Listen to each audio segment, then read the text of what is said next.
Good afternoon, everyone. We will start now with Yelena's last talk.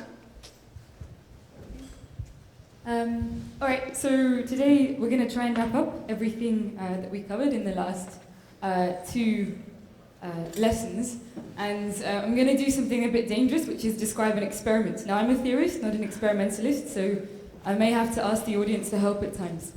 But hopefully everything will tie together, and at the end we'll answer the question, why is high-dimensional entanglement useful?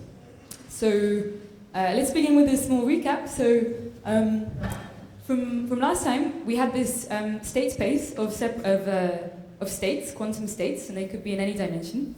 And the questions you could kind of ask of this state space, well, if you have a two-partite system between Alice and Bob, you can check if it's positive under partial transpose. And if you get a yes answer, well, then your test has been inconclusive. So the state could either be separable or entangled. And moreover, you can't distill it. So all the PPT states are here, and there are some separable ones and some entangled ones, but they're all non-distillable. And if the answer to is it PPT no, then it's obviously NPPT, so it must be an entangled state. And then you can ask, is it distillable? Well, the answer to this question is very hard, like you have to look over all possible protocols. If you can distill it, great, then use it. So take it closer to the maximally entangled state. And if you can't distill it, you've solved an open problem, because you've shown that this set, the NPPT bound entangled states, exist. So we don't know if this set exists or not. Okay. So a recap of the Schmidt number then, which may have been slightly confusing last time. If you have a state, a bipartite state, rho AB, you can decompose it in some decomposition to mixed state. And on every single, the Schmidt number is defined in terms of the Schmidt decomposition of every pure state in the decomposition. So you take every pure state, so for instance, psi 0, you do a Schmidt decomposition of that.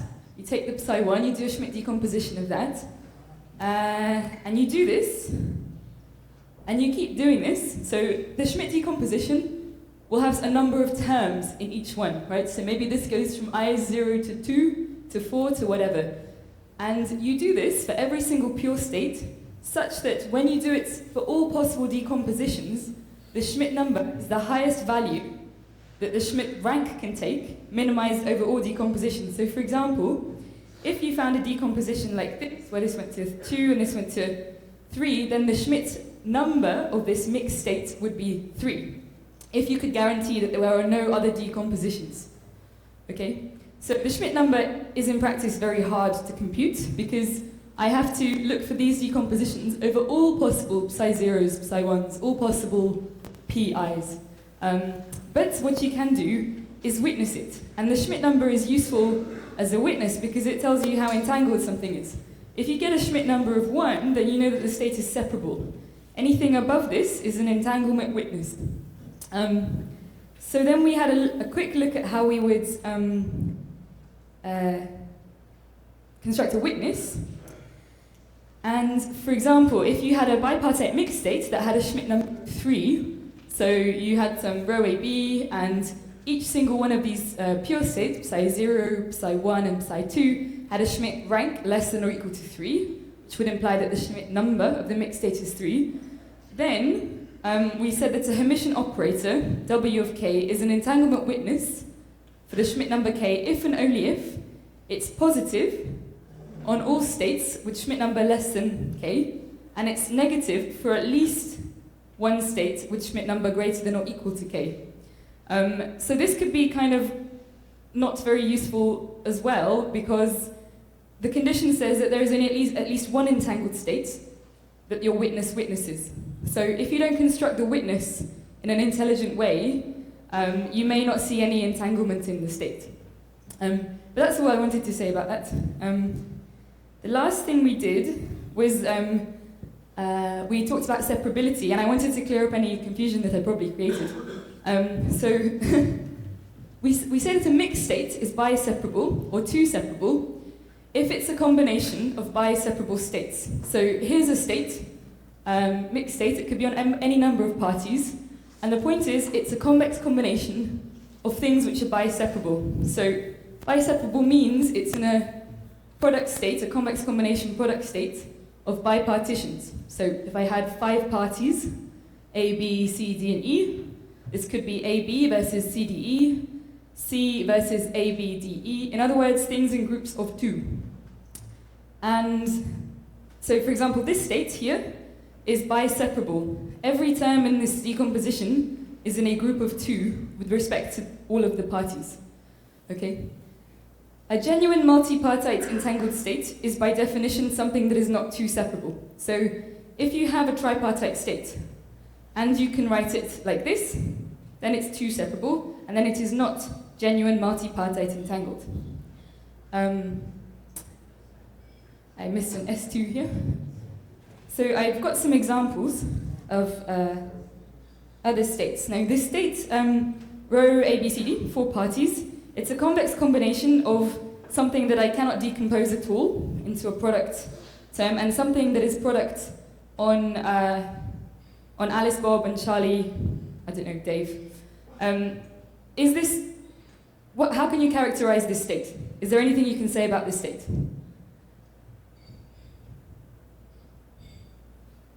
According to the definition. So this state is genuine multipartite entangled, because each term is not decomposable in terms of groups of 2. And you can maybe draw an analogy with the Werner state. So with the Werner state, you have the maximally mixed state, and then you start adding noise, right? And at some point, the Werner state is entangled, but the more noise you add, then it becomes separable. So in this, it's a little, well, it's kind of it's a higher dimensional hybrid of that, but you can think of it like that if you forget. And the final state, this row ABCD, this is something that we call 3 separable, because it's composed each term of something which is in groups of 3. All right? But the definition of genuine multipartite entangled is that it is not 2 separable. That's all you need to know, really. Okay, so with that, we can keep going.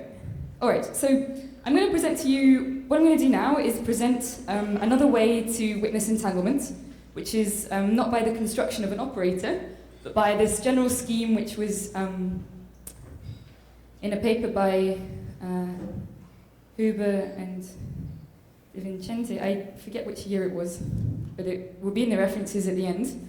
And it's a general scheme for constructing an entanglement witness for any number of parties in any dimensional systems.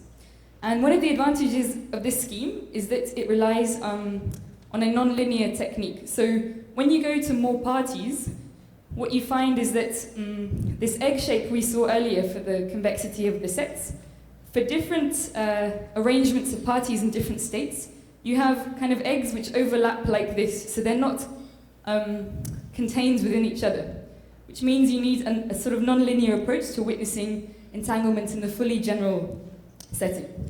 So this paper is incredibly, well, it's pretty complicated, and I'm not going to go through the details, but I'm going to give you the general scheme of what they do. So what they do is they start with an n-partite system.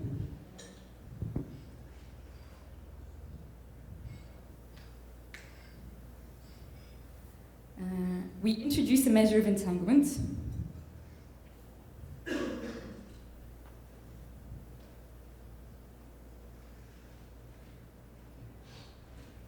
For each party. In fact, this is not entirely true. You can introduce a measure of entanglement for each group of parties, but this makes things a little more complicated to explain. So, you know, if you had like 5 parties, you could divide the group into 2 and 3 and introduce a measure of entanglement for the 2 for AB versus CDE and so on. But in this case, we're just going to introduce a measure of entanglement for each individual party, so Alice versus Bob Charlie, or Bob versus Alice Charlie, or Charlie versus Alice Bob, something like this. And then what we're going to do is we're going to, so this entanglement measure is something that you compute, well, I'll show you how you compute it in a second. But once you've computed it, you put them in a vector. So these are real numbers, obviously.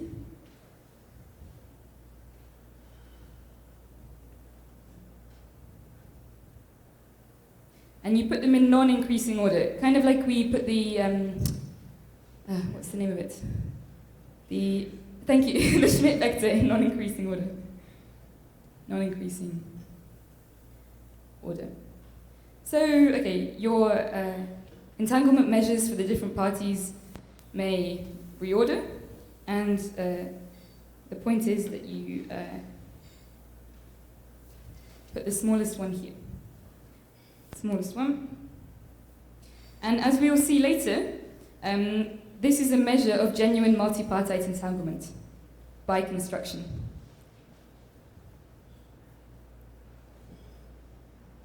GME. So, if this was so easy, we'd be able to solve a lot of problems, but in practice, the EKs are very hard to compute. Sorry. Hey. Does each party have arbitrary dimension? Yeah. So Finite.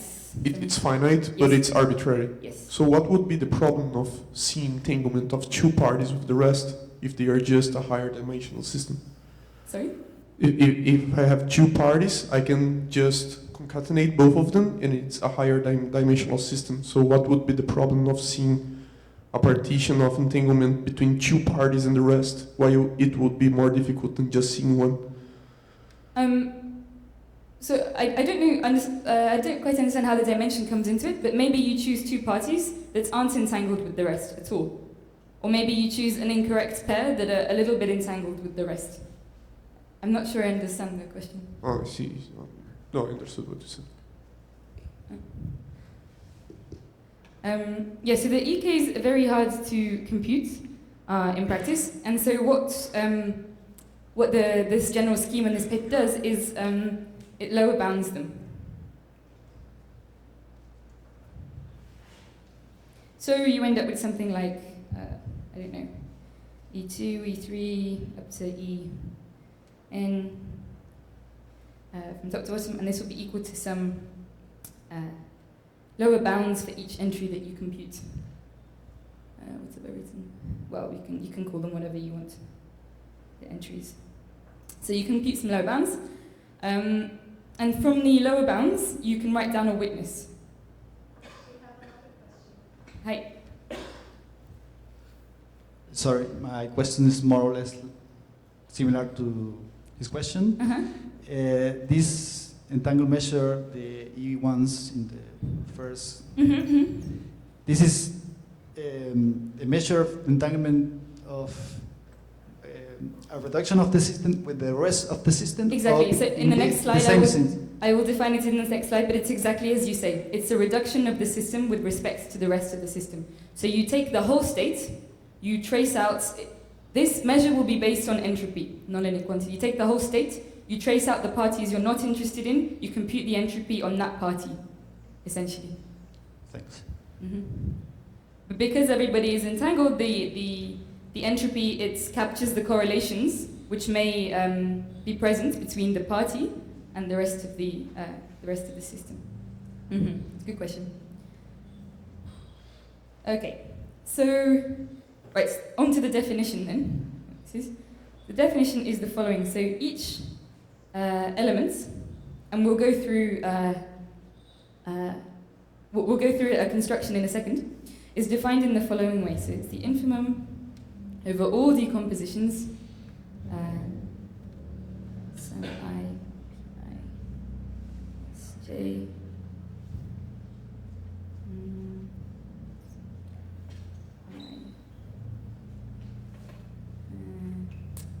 R. Okay, so this R is just, we're going to follow an example, it's a little easier. We're going to have a tripartite example of Alice, Bob, and Charlie. Okay, so what does this tell us? This is here. This is a measure of entanglement.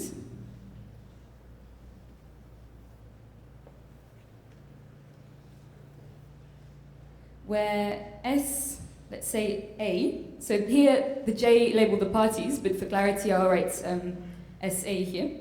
SA of the state rho. Usually they use something called the linear entropy.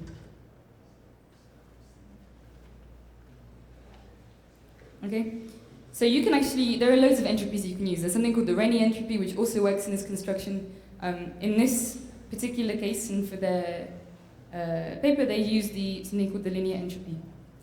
All right, so this row A, this thing here, trace Bob Charlie of row A, B, C.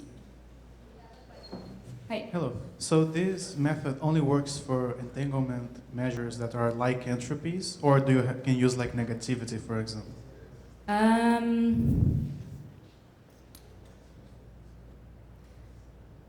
negativity. So the negativity is linear, no? So, sorry. I don't know. Maybe it's a trace distance, isn't it? Trace distance. So trace distance, yeah. So the point of using these entropies is first that you can bound them and compute them for multipartite entanglement, and second that it's nonlinear because Okay. in the end you have you're trying to distinguish between states which are not strictly contained within one another; they overlap. So if you have something like the trace distance, it will be performing a linear operation. Okay, unless you take the log, but that's still Okay. it's going to be a function of something linear. So yeah. Right. Okay. So yes, you put the so each one of these is computed on each party, and you look over the infimum of each decomposition. What does this mean in practice? This means the following thing. So, yes. Excuse me, I don't know if this is a silly question, but in the previous slide, you defined the E's with like subscripts, and then in the definition you use a superscript. Is there a reason? Oh no, this is just or me. is it just okay? Yeah, we can. I just can wanted to change know it if there's somewhere. a. Let's change it here. Okay. Thanks. Yeah, I will provide you with a set of notes which is less error-free. I don't promise it to be totally error-free. So in practice, then, this vector of e's is something that looks like this. This infimum over all possible decompositions, and then you have some p0, and then for every single pure state in your decomposition, you have to compute the entropy, and you have to put them in non-decreasing order. So, for example, and I can have this example here. So in this example, on the vector psi0, in this decomposition, Alice's value for the linear entropy was the smallest, so we put her at the bottom. In the second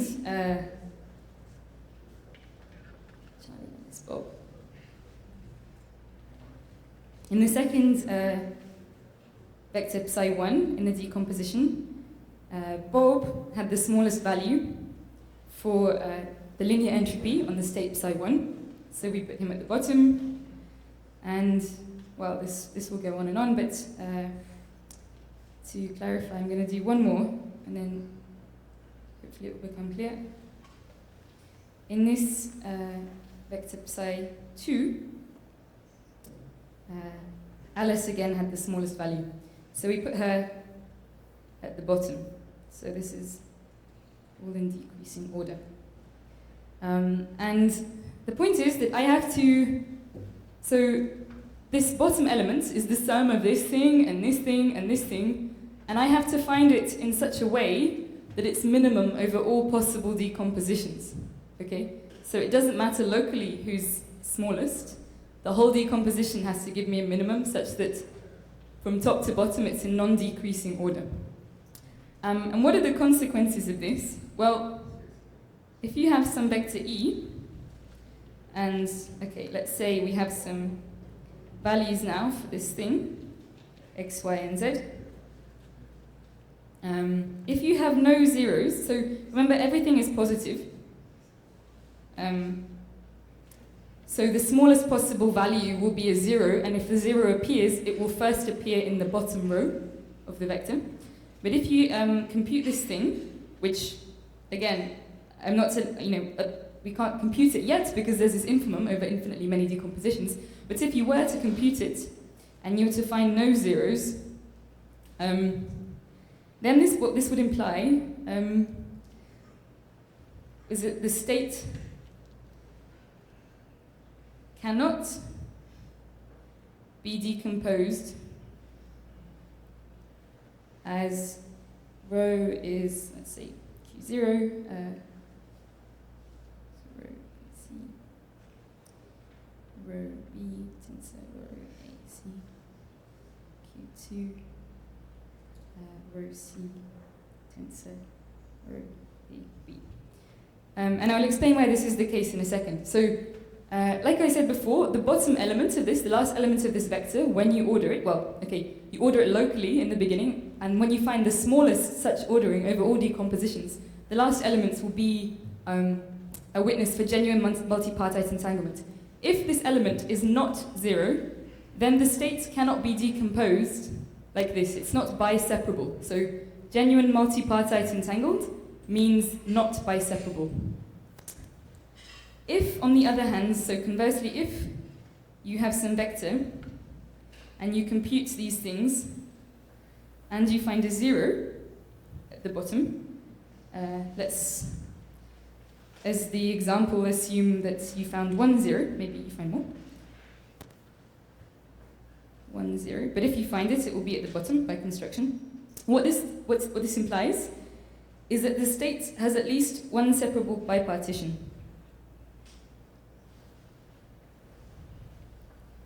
At least one.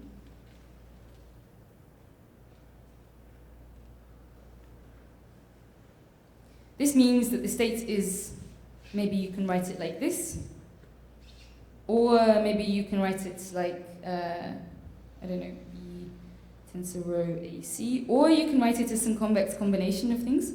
For instance, Q0 rho A tensor rho BC plus Q1 rho C tensor rho AB, and so on. So the presence of a 0 implies that the state has at least one bipartition.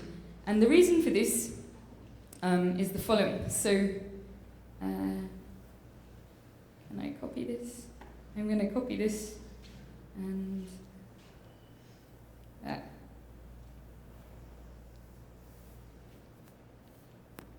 oh my god.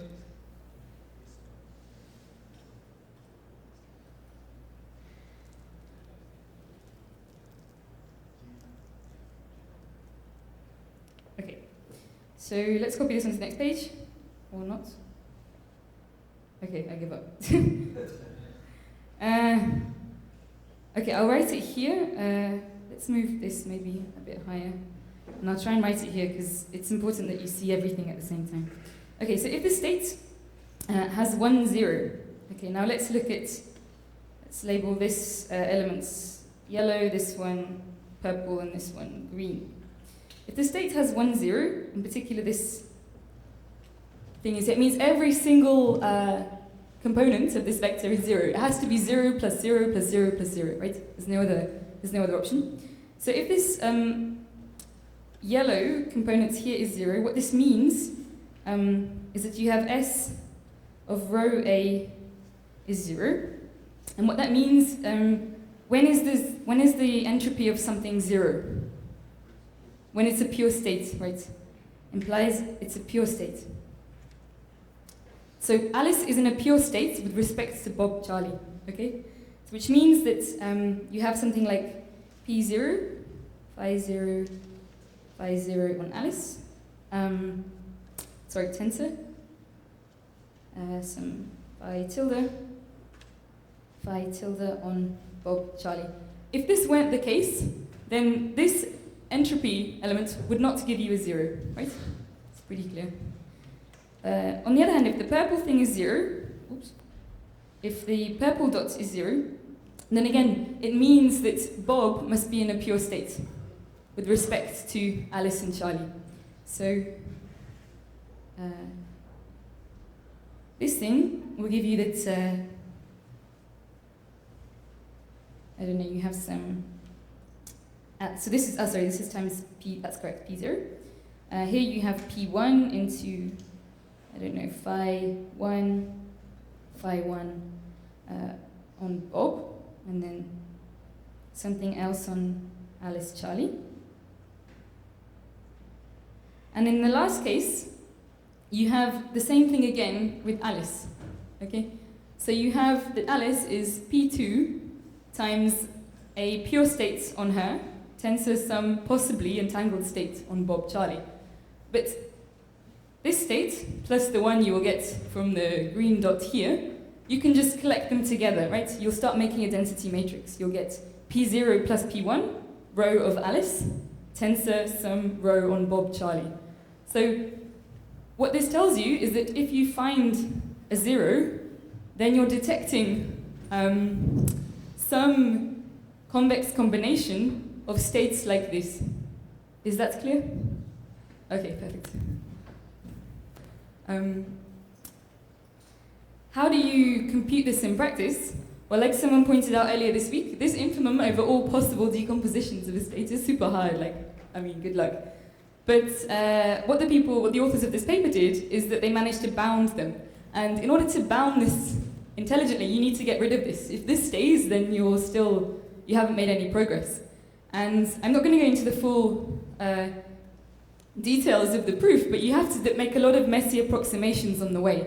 So the point is, what they did is at every step of the way, they made a worse and worse approximation of what the measure of entanglement E could be, until they finally arrived. So they made after some very loose, I would say very loose approximations.